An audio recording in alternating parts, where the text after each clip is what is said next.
Hello there YouTube, this is Philip, and I'm here to talk about my pre-E3 thoughts on the console. So this is going to be right before E3 comes out, but this is with all the hype and all the mystery that surrounds the new next generation consoles.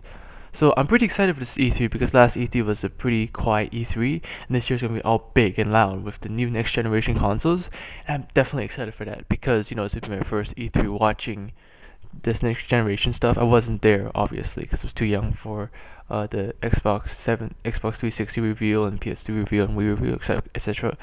But definitely we're all, whoever is watching E3 this year is excited for this stuff. So let's get on to talking about them. Now, first thing I want to say is that pretty much their specs look the same. If anything, the major thing we should be focusing on is the fact that they both run on x86 architecture, which basically means they're basically your PC. They're souped up PCs, and they pretty much are built for gaming. Well, at least the PS4 for my perspective is. Both of them pretty much have the same specs. I don't see anything really standing out from each other. So technically speaking, hardware-wise, you can't say this game only runs on PS4. Hardware-wise, your argument is invalid. However, business-wise, that's where everything will become, all mumbo jumbo. That's where, this generation feel it's gonna be about. It won't be about the hardware because we can't put this game on the 360 because of hardware issues. It'll be because of business issues, business related, techniques related to the Xbox. For example, recently what was announced, last Thursday, Wednesday, etc., was that not one, not two, but three free-to-play games of this generation, these high-end free-to-play games, would be coming to PS4. Now, one of them, obviously being DC Universe Online, is already on PS3, but two higher-end games on the PC are now PC exclusives now coming to PS4. This being Warframe and PlanetSide 2. And that I'm just like, whoa, that just opens a whole new opportunity for the PS4. If anything, free-to-play games will have some sort of trouble going on Microsoft's Xbox Live, for some of you may know, because for you 360 owners, you'll be asking why. Well, what do you have to do? You have to pay $50 a month. That's not free to play. PSN is free to play. So unless Microsoft could probably somehow get around it. They can somehow get around that. Knowing them, if free to play becomes a really deciding factor when choosing between the two, they might somehow delve into the realm and somehow make some exceptions there. But in the end, like I said, it comes all down to business, how the business practices, how each company decides to handle each console business-wise.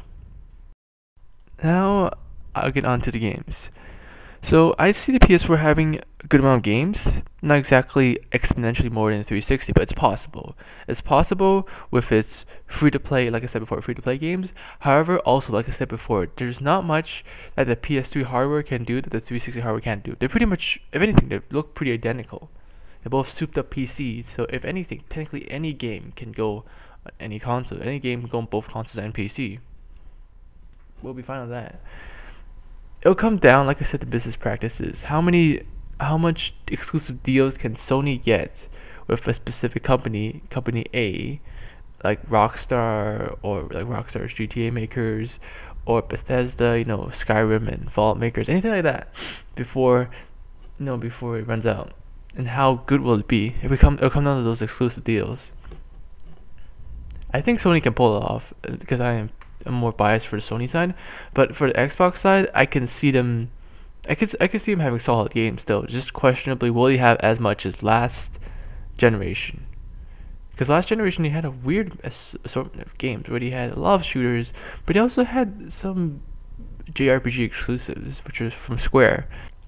And then, of course, you had your Kinect games, which obviously didn't attract hardcore, but attracted casual.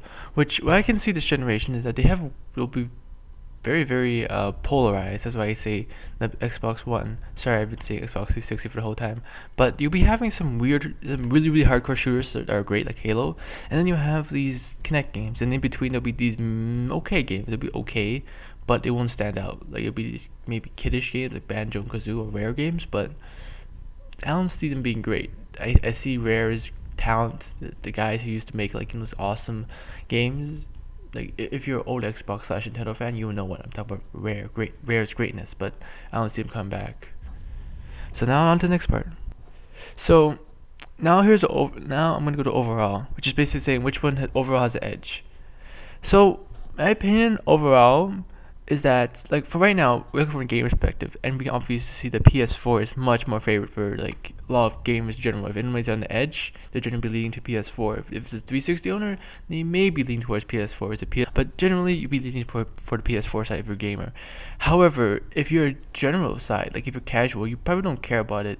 But when they both launch, I see the Xbox actually doing equally, if not maybe better, than the PS4. This is overall wise because they have a lot more features. I feel like it's much more multimedia. They actually have Blu-ray now, which is like, what the heck, but whatever.